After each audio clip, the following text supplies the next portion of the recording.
حضرت سلیمان علیہ السلام کا واقعہ کہ آپ جو ہے وہ تمام مخلوقات کی زبانیں جانتے تھے، تو انہیں ایک بار خیال ہوا کہ کیوں نہ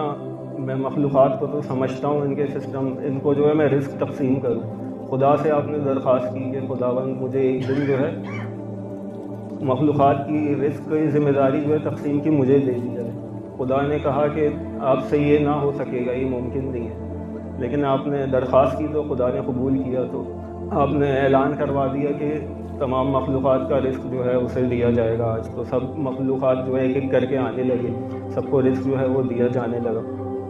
تو ایک بڑا حیوان، یا روایت میں بیان ہوا ہے بڑی مچھلی آئی، تو اس کو جو ہے پہاڑ کے برابر جو ہے وہ رزق اس کو دیا، اور دیگر مخلوقات کو بھی دیتے رہے۔ کچھ دیر بعد جو ہے وہ دوبارہ آ گئی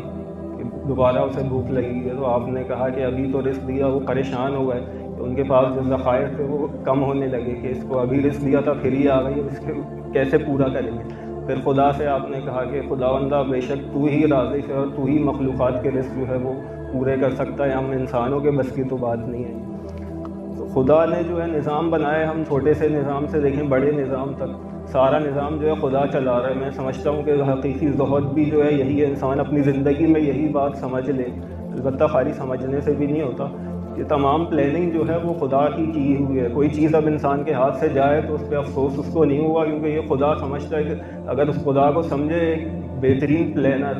کہ اس کے حق میں یہی بہتر تھا، تو خدا نے اس کو نہیں دیا یا اس سے لے لیا، یا کوئی چیز اس کے پاس آئے تو یہ اس پر اعتراض نہیں کہ میرے ہی زور بازو کا نتیجہ ہے، بلکہ یہ خدا کی طرف سے عطا کردہ ہے، یہی مکمل جو ہے وہ ظاہر بنے گا۔ البتہ خالی سمجھنے سے نہیں ہوگا، جیسے جب بار بھائی نے کہا، بلکہ یہ قلبی ادراک کا جب قلب کو اس بات کا ادراک ہو جائے گا تو پھر وہ انسان یہ بات سمجھ جائے گا، اور وہ ادراک ہونے کے لیے انسان جو ہے خود کوشش بھی کرے گا،